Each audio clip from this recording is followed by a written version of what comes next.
한 이틀 전부터 제 몸에 두드러기가 무진장 나가지고요. 한 이틀 동안 미치고 환장할 지경입니다. 그런데 감사한 것은 얼굴이나 겉으로 드러나는 데가 보이지를 않아서 참 감사해요. 너무 가려워요. 막 그렇게 제 아내한테 그러니까 제 아내가 더 목사 같은 것 같아요. 욥을 생각해요. 욥을 뭐 이렇게 얘기를. 막 가려워 죽겠는데 막 진짜 욥은 어떻게 했냐고 막 그렇게 얘기를. 참 목사가 참 사모한테 이런 얘기를 듣는구나 하는 그런 생각이 들기도 하는데 참 그런 생각이 들더라고요. 뭐를 하나 잘못 먹은 것 같아요. 밖에 나가서 뭘 먹었는데 그게 참 잘못된 느낌이 좀 먹는데 좀 이상했거든요. 그래서 그게 막 두드러기가 그냥 막 올라오는데 벅벅 피가 날 정도로 긁는데도 이게 해소가 되지 않는 참 심각한 지경에 있는데 그럼에도 불구하고 얼굴은 그래도 표시가 안 나잖아요. 하나님의 은혜라고 생각을 합니다. 그러면서 느끼게 된 게 뭐냐면 이게 조그마한 거 하나라도 좀 어려움이 있고 힘들게 되면 하나님을 향한 집중력도 떨어지게 되고 하나님의 사명을 감당하는 것이 정말 어렵겠구나 하는 그런 생각이 들더라고요. 그래서 여러분 건강하셔야 됩니다. 지금 좀 육신적으로 어려움을 당하시는 성도님들이 많이 계셔서 제가 참 마음이 아픕니다만 하나님께서 주시는 놀라우신 은혜 가운데에서 육신이 약하신 분들은 강건함을 얻으시고 또 마음이 상처를 받으신 분들은 주님의 이름으로 치유함을 받고 하나님께서 주시는 놀라우신 은혜가 우리 교회 공동체에 가득하게 되기를 주의 이름으로 축원합니다. 그래서 성령 강림절 두 번째 주일을 맞이하면서 우리가 성령 충만한 은혜를 경험하는 교회 공동체가 되려면 어떤 교회가 돼야 될까 하는 그런 고민 가운데에서 다시 또 사도행전 4장의 말씀을 여러분들과 함께 나누려고 합니다. 여러분 무엇보다 성령 충만하려면요 이런 현상이 일어나야 돼요. 이런 현상이 일어나야 된다라고 할 때 이 현상이 뭐냐? 기도하는 교회가 돼야 된다는 거예요. 기도가 충만한 교회가 돼야 된다는 거예요. 네.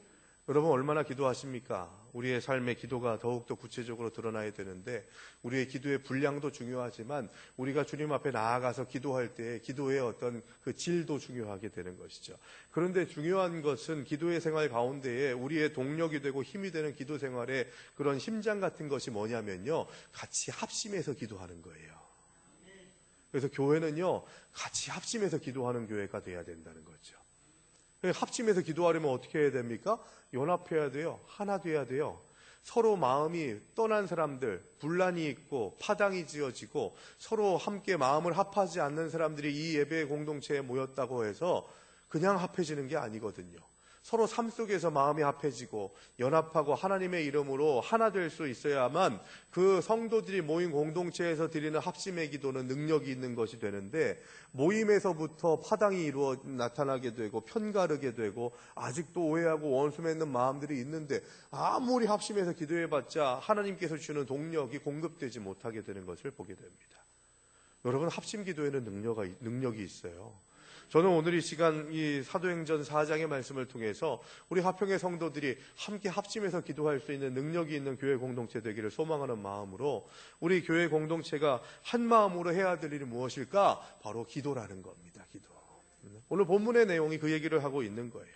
어느 교회를 막론하고 교회 공동체의 구성원들은 간절히 소리 높여 기도하라는 하나님의 말씀이 오늘 본문에 선포되고 있습니다. 24절의 말씀을 보시면 그들이 한 마음으로 하나님께 소리를 높여 기도했다고 말씀합니다.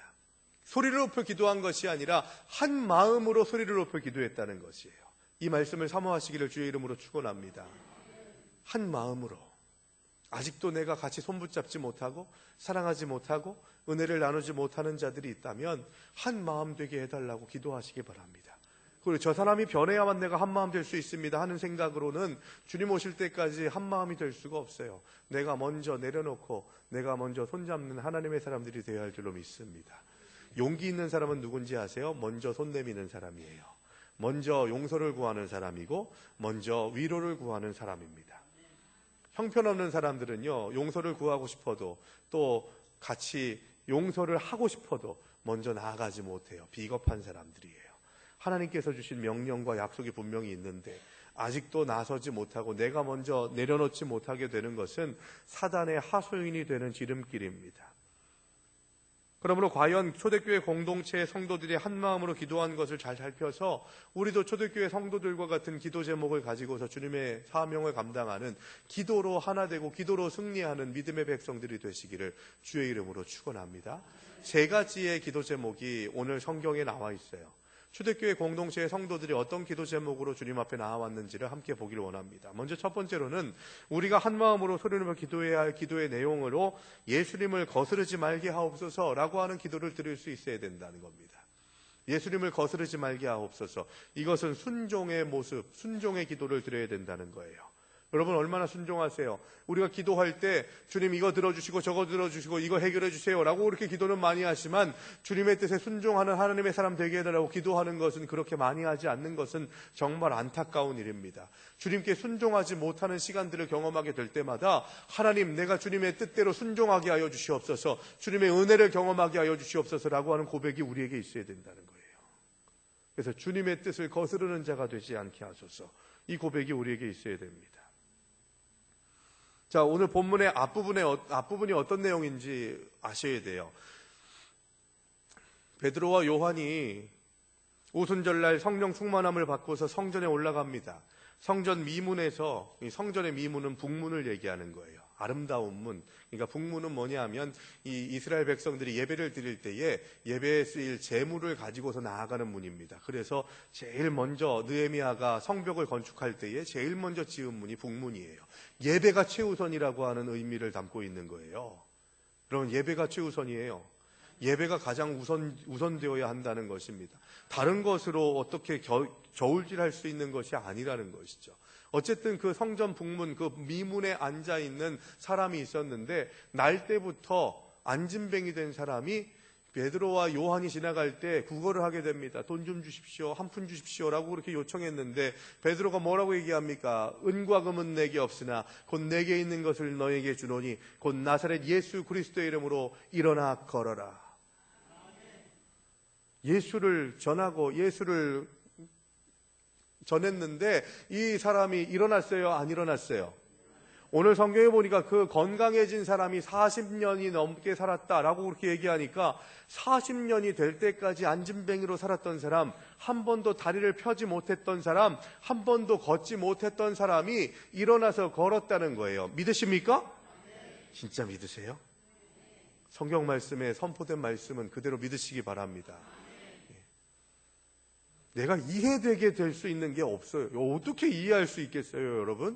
안진뱅이가 일어났어요. 성경의 많은 부분은 믿음 없이는 아멘할 수 없는 것들이 많아요. 그런데 문제는 뭔지 아십니까? 그냥 무턱대고 버릇같이 아멘하는 것도 문제인 거예요.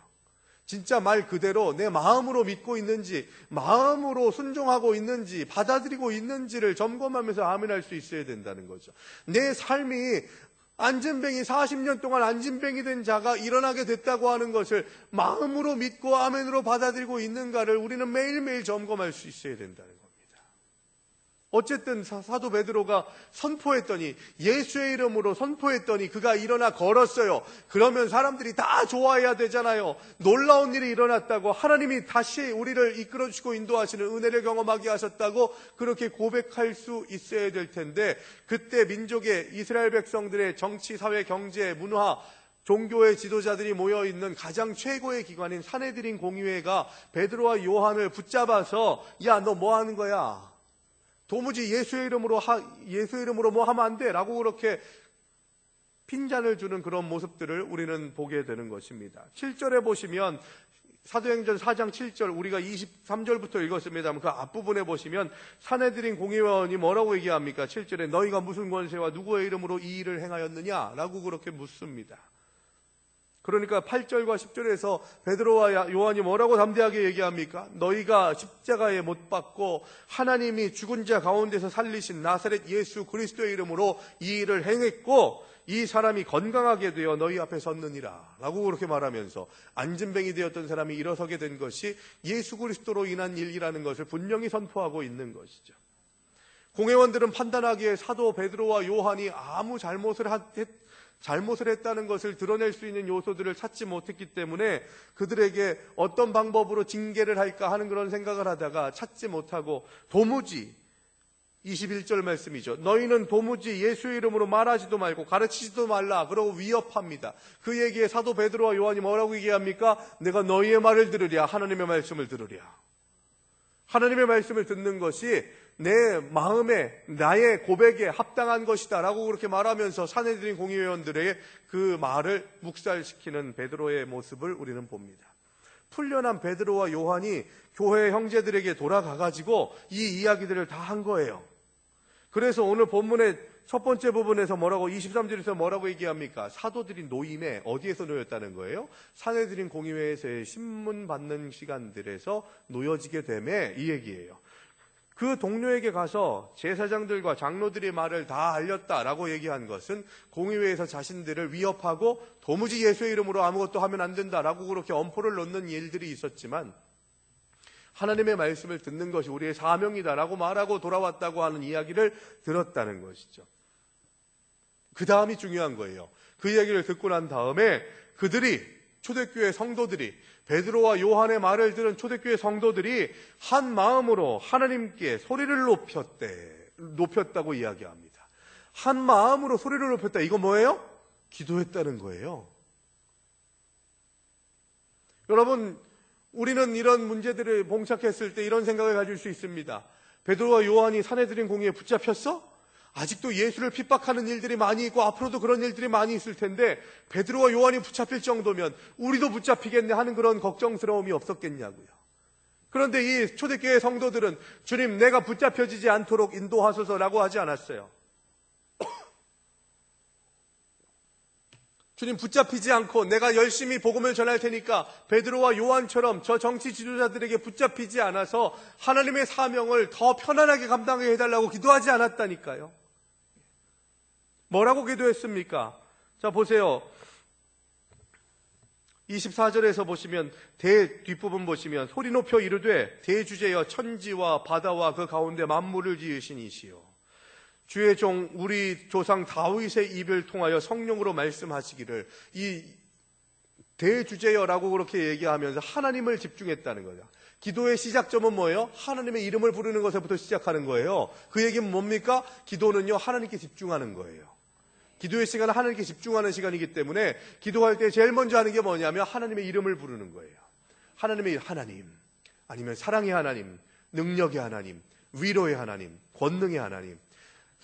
제발 기도하실 때 천지를 주관하시며 이 땅을 이끌어 주시고 모든 것 위에 계시는 하나님, 뭐 이런 식으로 하나님의 이름을 부를 때 너무 거창하게 하지 않으시는 것이 더 좋다고 생각해요. 그냥 간단하게 하나님이라고 부르든지 하나님의 이름에 한 가지, 지금 내가 위로가 필요할 때 위로의 하나님, 내 능력으로 감당할 수 없는 어려움들이 있을 때 주님 능력의 하나님, 또 내가 아프고 또 누군가의 아픔을 치료해야 되는, 육신의 질병을 치료해야 되는 시간이 있을 때 치료의 하나님, 간단하게 고백할 수 있어야 됩니다. 증언부언하지 말아야 된다는 거죠. 그러면서 25절 26절에서 보면 주의 종 다윗의 입을 통해서 성령으로 말씀하시기를 어찌하여 열방이 분노하며 족속들이 허사를 경영하였는고 라고 그렇게 말하죠. 시편 2편 1절과 2절의 말씀을 그대로 인용한 거예요.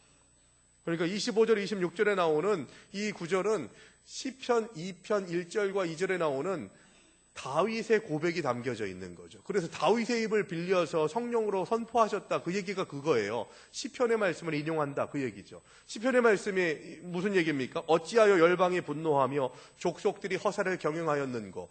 열방이 분노했대요. 어떤 일들로 인해서? 다윗의 일로 인해서.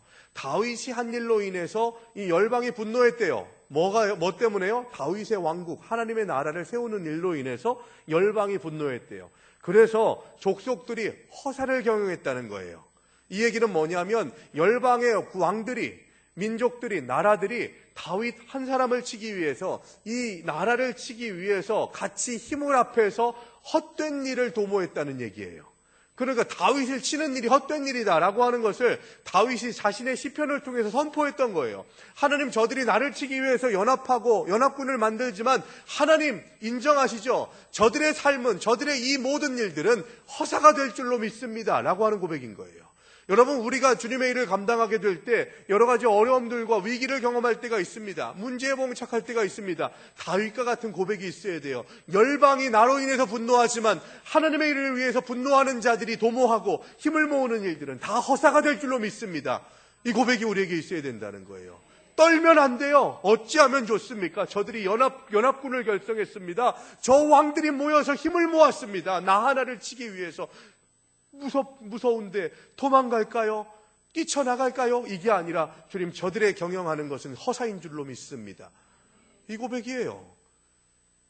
26절 봅니다. 세상의 군왕들이 나서며 관리들이 함께 모여 주와 그의 그리스도를 대적하도다 하신 그 이가 대적하는 이 다윗의 그 발걸음 안에서 평안하게 하시고 승리케 하시는 대주제이신 하나님이 함께 하신다는 것을 우리가 믿음으로 고백합니다. 이게 초대교회 공동체 성도들이 한 기도의 고백인 거예요. 베드로와 요한이 돌아왔을 때에. 그러면서 뭐라고 얘기합니까? 27절에서 과연 헤롯과 본디오 빌라도는 이방인과 이스라엘 백성과 합세하여 하나님께서 기름 부으신 거룩한 종 예수를 거슬러서 죽였다는 거예요. 그런데 그게 뭐라고요? 허사라는 거예요. 왜냐? 우리가 증거라는 거죠. 지금 우리가 주님을 위해서 사명을 감당하고 베드로와 요한이 예수의 이름으로 40년 된 안진뱅이를 일으켜 세웠는데 핍박을 당하고 왔을지라도 저 공회원들이 아무리 헤롯과 본디오 빌라도와 이방인들과 이스라엘 백성들이 작당 모의를 해가지고 예수를 십자가에 못 박았을지라도 우리는 승리할 줄로 믿습니다 라고 하는 고백인 거예요. 우리도 그런 핍박을 당하겠지만, 그런 어려움 가운데 있겠지만 주님의 이름으로 승리할 줄로 믿습니다. 이 고백을 하고 있는 거죠. 여러분들의 기도는 어떻습니까? 승리를 선포하는 기도를 하고 있습니까? 된 줄로 믿고 기도하십니까? 아니면 그냥 계속해서 절망하고 낙심하면서 죽지 못해서 기도하고 있습니까?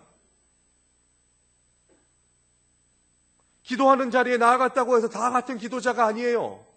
우리는 어떤 기도를 드리고 있는지를 생각해야 합니다. 기도 드릴 때마다 낙심이 더 골이 깊어지고 절망이 더 아픈 것으로 다가오게 되는 그런 삶을 사는 것이 아니라, 기도하면 승리를 확신하고, 기도하면 감사가 넘치고, 기도하면 주님의 능력을 받은 자답게 하나님의 사명을 온전히 감당하는, 주님, 저 헛된 것들을 위해서 동역하고 함께 힘을 모으는 저 세상 사람들은 헛된 것을, 허사의 일들을 하고 있는 것임을 우리가 고백한다고 하는 고백으로 담대히 주님 앞에 나아가는 자가 되시기를 주의 이름으로 축원합니다. 그런 기도를 하려면 예수님을 거스르지 않는 기도자가 될 수 있어야 된다는 거예요.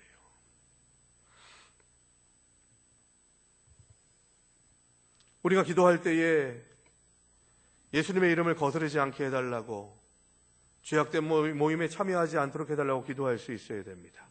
그래서 저는 우리 화평교회 공동체가 한 마음으로 합심해서 하나님께 기도하되, 그 기도의 주된 제목은 이런 기도의 제목이 되기를 원합니다. 하나님, 예수님의 피값으로 사신 화평교회가 예수님의 거룩하신 힘을 조금도 거스르지 않는 공동체 될 수 있도록 인도해 주시옵소서. 이렇게 기도하는 것으로 이 예배당에 들어올 때마다 기도할 수 있게 되기를 바랍니다. 기억하십시오. 서로 다른 마음이 한 마음으로 이루어지는 것이 교회입니다. 서로 다른 생각과 다른 삶을 살았던 사람들이 예수의 이름으로 모인 공동체가 교회이고, 그 교회를 통해서 함께 하나 되어야 하는 사명이 있는 것이 교회이고, 그 하나된 마음과 동력을 가지고서 주님의 이름을 부르는 것이 교회라는 것을 잊어서는 안 된다는 거예요. 우리는 소리 높여 이런 기도를 드리고, 그런 교회, 하나님의 은혜 가운데에서 한마음 한뜻으로 예배드리고 기도하는 교회 공동체가 되어야 할 줄로 믿습니다. 이제 교회에 오셔서 자리에 앉자마자 첫 기도 소리를 이렇게 주님 앞에 드릴 수 있게 되기를 바랍니다. 하나님, 제 자신과 우리 교회가 예수 이름을 거스르지 않게 하시고, 예수님의 이름을 거스르는 자들을 물리치며 그들과는 절대로 함께하지 않게 하여 주시옵소서. 주님을 거스르지 않는 순종의 사람들, 주님의 뜻대로 헌신하는 사람들이 되게 될 때 이 교회 공동체가 하나님께서 드려진 예배의 공동체, 헌신의 공동체가 될 줄로 믿습니다. 사람의 모임이 되지 않게 하시고 하나님께서 기뻐하시는 모임 되게 하여 주시옵소서. 이 고백이 우리들에게 있어야 될 줄로 믿습니다. 그래서 여러분, 예수의 이름으로 모인 공동체 가운데에서 뒷담 까지 마세요. 하나님의 사명 가운데 좋은 것들만 이야기하세요. 수군수군하는 것이, 로마서 1장에 말씀해 보시면 수군수군하는 것이 살인과 또 사기치고 또 절도하고 강도하는 것과 마찬가지로 죽음에 해당하는 죄라고 이야기를 하고 있습니다. 여러분, 교회 안에서 모이는 모임은 주님의 이름으로 모이는 모임이죠. 그런데 여러분, 성도들이 교회 밖에서 모이면 그건 주님께서 원하시는 모임입니까? 원하지 않는 모임입니까? 똑바로 얘기하세요. 원하세요? 안 원하세요? 교회 밖에서 모인다고 해도 성도의 이름으로 모인 곳은요, 주님께서 원하시는 모임이 돼야 되는 거예요. 두세 사람이 모인 곳에 함께 하겠다고 하신 그 말씀은 교회에서 두세 사람이 모인 곳에 함께 하겠다고 말씀하신 게 아니에요. 성도의 이름으로 모였으면요, 거기가 식당이건 어디가 됐건 간에 주님의 이름으로 모이는 모임이 돼야 되는 거예요. 제가 밖에서 성도들을 만납니다. 밖에서 성도들 만난다고 해가지고 주님의 이름으로 모이는 모임으로 만들어내지 않아야 됩니까? 목사를 만나요. 목사를 만날 때 그런 모임들을 하나님께서 기뻐하시는 모임들로 승화시켜야 되는데 그렇지 않는다면 이건 패역한 세대가 될 수밖에 없는 것이죠. 여러분, 주님께서 여러분들을 교회에서만 하나님의 백성으로 삼으시려는 것이 아니라 여러분들의 삶 전체를 하나님의 백성으로 삼기를 원하심을 믿으시기 바랍니다. 고백하셔야 돼요. 그래서 내가 어디에 가든지 무엇을 하든지 주님의 이름을 거스르는 자가 되지 않게 해달라고 기도할 수 있어야 됩니다.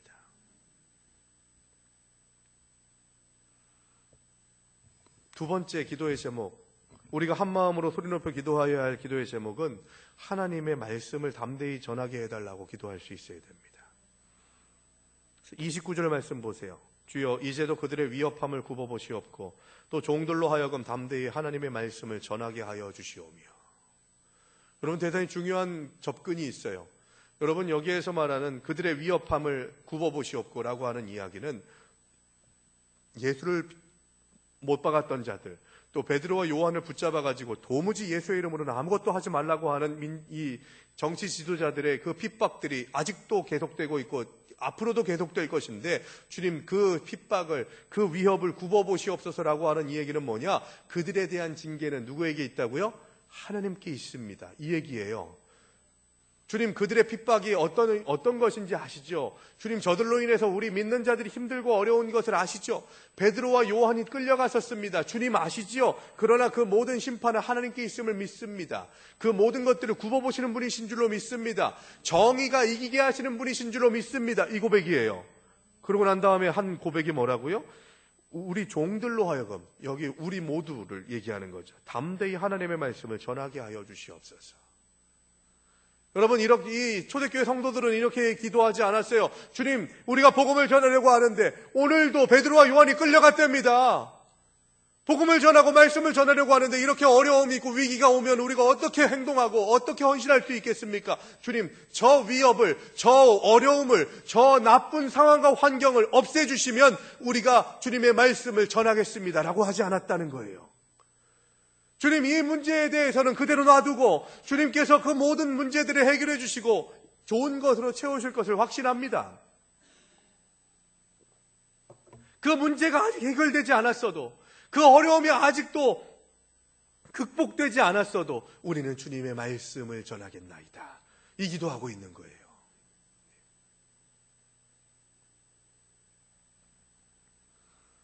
우리의 신앙생활은 기도로 힘을 공급받고 마음의 평안을 얻는 것에서 끝내서는 안 됩니다. 내 개인적인 위로를 받으려고 하면요, 불교의 가르침이 더 맞다니까요. 내가 스스로 득도하고 열반의 경지에 들어서는, 그래서 됐다라고 하는 생각이에요. 그런데 우리는 거기서 더 가는 거죠. 우리가 진리를 체험합니다. 은혜를 체험합니다. 그러면 나가야 되는 거예요. 세상을 향해 나아가서 세상을 변화시키고 하나님의 백성들로서 헌신하는 하나님의 사람들이 될 수 있어야 된다는 거죠. 분명한 것은 우리가 기도하면서 우리의 유익을 추구하는 기도도 합니다. 기도해야죠. 주님 들어주시옵소서, 응답하여 주시옵소서 기도해야죠. 그런데 궁극적으로는 기도에 축적된 힘으로 하나님의 말씀을 전하는 일, 복음을 전하는 일, 하나님의 역사가 온전히 세워지는 일들에 내가 참여하기를 원합니다. 상황이 어떻더라도, 환경이 어떻더라도 주님의 뜻에, 주님께 쓰임받는 믿음의 사람 될 수 있도록 인도해달라고 기도하는 자가 되어야 된다는 거예요. 그래서 우리의 두 번째 기도의 제목은 헌신의 기도 제목이 우리들의 기도 제목이 되어야 된다는 거예요. 그런데 그 헌신은 뭐라고요? 모든 것들이 다 상황이 환경이 잘 될 때가 아니라 아직 준비되지 않은 것 같고, 아직 위험이 있고, 아직 문제가 있더라도 그런 모든 상황과 환경을 이기는 그런 사명을 가지고서 하나님의 말씀대로 사명을 가지고서 헌신하겠다고 다짐하는 그런 기도자가 될 수 있어야 된다는 것입니다. 초대교회 성도들은 원수들의 박해가 그치기를 기도하지 않았고 그 핍박에서 벗어날 것을 기도하지도 않았습니다. 그들은 도리어 원수들에게서 적개심을 풀고 그들도 또한 복음을 전할 복음의 대상이라는 것을 기도하면서 주님 이 역경 속에서도 말씀을 전파하는 사명을 담대히 감당할 수 있도록 흔들리지 않는 믿음을 가지고서 그 사명에 순종하고 헌신할 수 있도록 주님 우리를 붙잡아 주시고 인도하여 주시옵소서 기도하고 있었던 거예요. 이것이 진정으로 성숙한 기도 아니겠습니까? 믿음이라는 것은 고통과 고난의 어려운 현실에 굴복하는 것이 아니에요. 그것을 굴복하지 않고 그것을 그대로 받아들이면서 하나님 앞에 무릎 꿇는 겁니다. 그런 관점에서 볼 때 우리 교회의 여러 가지 어려운 현실들은 기도할 수 있는 좋은 기회임을 고백하시기 바랍니다. 여러분들의 가정의 상처와 문제들을 놓고 기도할 수 있는 절호의 기회가 지금이라는 것을 잊지 마시기 바랍니다. 개인적인 그런 아픔과 문제와 어려움들이 나만 왜 이렇게 힘들어, 나만 왜 이렇게 어려워하는 그런 생각이 아니라 그때가 바로 주님 앞에 무릎 꿇고 기도해야 될 때라는 것을 잊지 마시기 바랍니다. 고통과 고난 중에 하나님께 도움을 청할 수 있다는 것은 내게만 주신 특별한 복이에요. 그 복과 은혜를 누리기 위해 우리는 기도의 자리로 나아갈 수 있어야 된다는 거죠.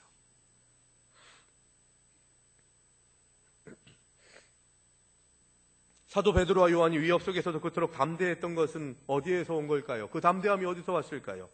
예상하셨겠지만 그것은 바로 성령 충만했기 때문입니다.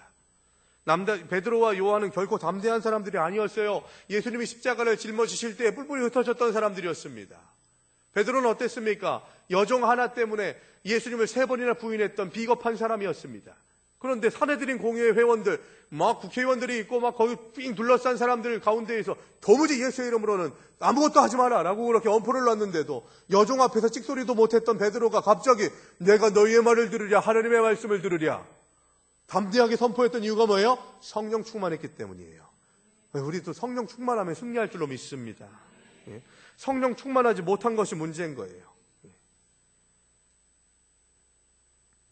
성령 충만함을 받은 후에 핍박이 없어진 게 아니라 핍박을 두려워하던 사람에서 하나님을 두려워하는 사람으로 변화되었기 때문에 이 사도 베드로와 요한과 초대교회 성도들은 담대하게 마가의 다락방에서 뛰쳐나와서 복음을 전하고 하나님의 말씀을 전할 수 있었고 그 복음을 전하는 사명으로 인해서 하나님께서 주시는 은혜를 더 누리는 믿음의 백성들이 많아지게 됐다는 것입니다. 여러분 고린도후서 3장 4절에서 5절의 말씀을 제가 여러분들의 표준세 번역으로 읽어드리겠습니다. 여러분은 아직도 육에 속한 사람들입니다. 여러분 가운데 시기와 싸움이 있으니 여러분은 육에 속한 사람이고 인간의 방식대로 살고 있는 것이 아닙니까? 어떤 사람은 나는 바울파다 하고 또 다른 사람은 나는 아볼로파다 한다면 여러분이 육신에 속한 사람이 아니고 무엇이겠습니까? 여러분 우리가 시기와 싸움이 아직도 남아있다면 하나님의 말씀을 전하는 자가 되지 못한다는 거예요. 하나님께 헌신하는 자가 될 수 없다는 거예요. 나는 바울파다, 아볼로파다, 게바파다, 그리스도파다라고 이야기할 때 너희는 육에 속한 사람들이다 라고 그렇게 얘기하고 있는 거죠. 제가 교회학교의 이야기들을 보면 우리 교회 얘기가 아니라 다른 교회 얘기 들어보면요, 몇 명 되지도 않는 교회학교 교사들이 10명도 되지 않는 교회학교 교사들이 반반씩으로 나누어져 가지고 반은 부장파, 반은 전도사파 이렇게 싸우고 앉아있는 교회의 모습들을 본 적이 있어요. 뭐 하는 짓거리예요, 여러분? 부장파는 뭐고 전도사파는 뭐고. 예? 그걸 좀 더 확대해서 교회 공동체로 보면 뭐 박장로파는 뭐고 이장로파는 뭐예요? 예? 담임 목사파, 장로파 이건 뭐예요? 이런 교회가 되면요 무너지는 거예요. 우리 화평교회 공동체는 절대로 그런 교회가 되지 않게 되기를 간절히 원합니다. 앞으로의 삶의 과정, 앞으로의 교회의 모습들을 어떻게 채워나갈까? 저 여러분들의 책임이에요. 어떻게 하시겠습니까? 시기와 싸움이 있으면 너희는 육에 속한 사람들이다. 고린도후서가 말씀하고 있는 이 말씀에 우리가 들어가면 안 된다는 거예요. 교회는 그러면 안 된다고 사도 바울이 얘기하고 있는 거죠. 오직 뭘로요? 말씀으로 주님 앞에 나아가고 말씀이 내 삶의 중심이 되어서 말씀에 내가 먼저 순종하고 그 순종한 믿음을 가지고서 말씀을 전하려고 하는 고백이 우리에게 있어야 된다는 거죠.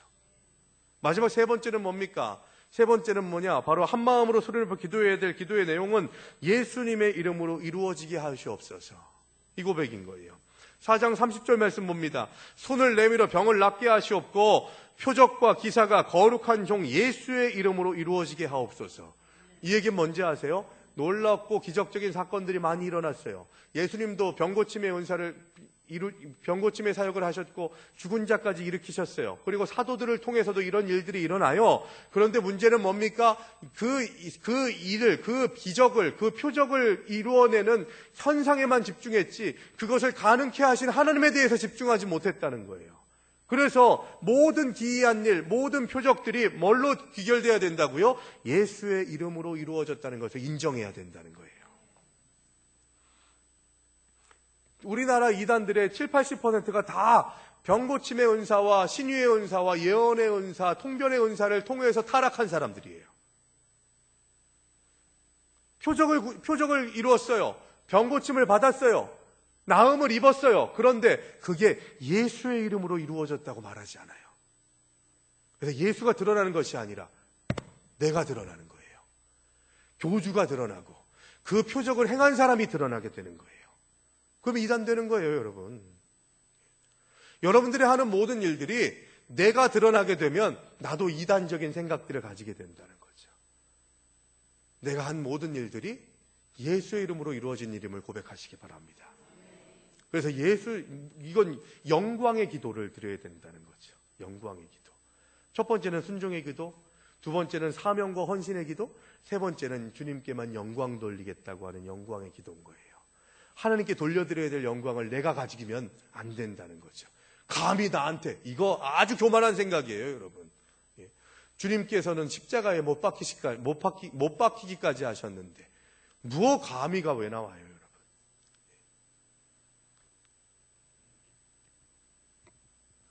마태복음 12장 38절 39절의 말씀에서 말합니다. 악하고 음란한 세대가 표적을 구하나 선지자 요나의 표적밖에는 보일 표적이 없느니라.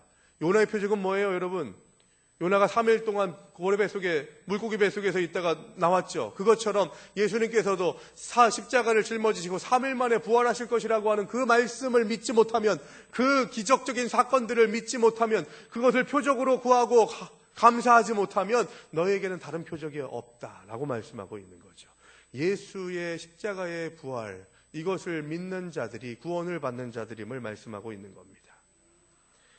보여주시면 믿을게요. 부자 되면 헌신할게요. 소원 이루어 주시면, 자녀의 문제 해결되면 하나님께 더 헌신하겠습니다. 천만의 말씀 만만의 콩떡이에요. 그렇게 해서 신앙생활 온전히 한 사람들 제가 본 적이 별로 없어요. 그렇게 해주시면, 그렇게 되게 해주시면 하나님께 더 헌신하겠습니다. 아니요. 그거 해결됐더니 더 큰 거, 그 다음 더 큰 거, 더 많이 원하고 더 높은 걸 원하고, 그러다가 하나님께 헌신하지 못하고 그냥 계속해서 자판기 신앙만, 내가 주님 앞에 500원 던졌으니까 500원짜리 주세요 라고 하는 그런 생각들을 가지게 될 수밖에 없더라는 겁니다. 우리는 예수의 이름으로 이루어지게 하옵소서. 모든 일이 예수의 이름으로 이루어진 것입니다 고백할 수 있게 되기를 바랍니다. 예수의 이름만이 불가능을 가능케 합니다. 그 이름을 믿고 선포하는 것이 교회여야 하고, 그래서 예수의 이름으로 기도하는 공동체가 하나님께서 쓰시는 공동체가 될 줄로 믿습니다. 그래서 여러분, 저는 우리 교회 공동체가 합심해서 기도하는 능력의 기도자가 되기를 원합니다. 합심해서 기도하는 하나님의 사람들. 여러분, 기도는요 기호에 따라서 하는 게 아니에요. 나는 원래 조용히 기도하는 게 좋아. 나는 원래 소리내서 기도하는 게 좋아. 여러분, 이게 기도자의 제대로 된 자세예요? 조용히 침묵으로 기도해야 될 자리에서는 조용히 침묵으로 기도하고, 합심해서 힘을 모아서 통성으로 기도할 때에는 통성으로 기도할 수 있어야 돼요. 기도가 어떻게 기호에 따라서 할 수 있는 것이 됩니까? 찬양도 마찬가지예요, 여러분. 찬양도 여러분들의 기호에 따라서 찬양을 해도 되고 안 해도 된다고 생각하세요? 어떤 찬양은 은혜스럽고 어떤 찬양은 안 은혜스럽고, 이게 말이 됩니까, 여러분? 모두가 다 하나님께 영광을 돌리는 일인데, 그런 생각을 가진다면요, 아주 부족한 신앙인의 모습이라고 할 수밖에 없어요. 저는 화평교회 공동체가 통성기도 열심히 하는 교회 되기를 원합니다. 특히 오후 예배 시간에는요, 함께 찬양하고 통성으로 기도하는 시간이잖아요. 통성으로 기도할 때에 여러분들이 주님 앞에 더 간절히 나아갈 수 있게 되기를 바랍니다. 통성 기도를 하는데 두 가지를 극복하셔야 돼요. 첫 번째는 뭐냐? 통성으로 기도합시다, 소리내서 기도합시다 할 때 제일 걸림돌이 되는 게 뭔지 아십니까? 옆에 있는 사람이에요. 통성으로 기도하려고 했더니 옆에 있는 사람이 막 기도하는데 기도 소리가 들려요. 아, 내가 통성으로 기도하면 저 사람의 기도 소리가 나한테 들리는 것처럼 나의 기도도 저 사람에게 들리겠지 하는 그런 생각을 갖게 돼요. 이걸 극복하셔야 돼요. 그걸 극복하려면 어떻게 해야 됩니까? 하나님을 향한 간절함이 있어야 돼요. 사람이 물에 빠졌습니다. 여러분 물에 빠져보셨어요? 물 먹어보셨어요? 미치고 한장해요. 죽겠구나 하는 그런 생각이 들 때 여러분 물에 빠진 사람이 저 좀 살려주세요, 저 좀 건져주세요, 이렇게 점잖게 얘기하는 사람 봤습니까? 소리를 지르면서 물을 더 먹더라도 조금이라도 물 위에 올라가서 살려주세요, 살려주세요, 손을 허우적 거리면서 막 고래고래 소리를 지르잖아요. 왜요? 살아야 되니까. 간절함이 있으니까. 우리가 기도하지 않는 이유가 뭔지 아세요? 간절함이 없어서 그래요. 하나님을 향한 간절함이 없으니까 그런 거예요. 통성기도의 기본적인 마음의 결단과 다짐은 뭔지 아십니까? 간절함이에요. 간절함. 마치 물에 빠진 사람이 살려달라고 고백하는 것처럼 우리가 통성으로 기도하는 것은 우리의 기도 제목이 간절함으로 주님 앞에 드려지기를 원합니다. 이 고백이 있는 것이 통성기도인 거예요. 시끄러운 사람들이 하는 기도가 통성기도가 아니라 주님, 내가 더욱더 간절하게 주님의 이름을 부르며 주님 없이는 안 된다고 하는 고백이 저에게 있게 하여 주시옵소서. 이 고백이 우리에게 있어야 된다는 거예요. 옆에 있는 사람을 극복하셔야 되고, 그래서 그 옆에 있는 사람의 생각을, 듣는 귀를 극복할 수 있는 능력이 어디 있다고요? 하나님을 찾는 간절함이 있어야 된다는 거죠. 이 통성기도를 통해서 주님 손 들고 옵니다, 주님 항복합니다, 주님께 집중하겠습니다 라고 하는 고백이 우리에게 있어야 된다는 거죠. 여러분들의 기호로가 아니라 난 안 해봐서 못하겠어, 그러니까 더욱더 간절하게 주님께 부르짖으시기 바랍니다. 우리는 너무 우리의 입장으로 예배드리고 우리의 입장으로 기도하는 때가 많이 있어요. 이걸 내려놓으셔야 예수의 이름으로 모든 일들을 이룰 수 있는 기도자가 될 줄로 믿습니다.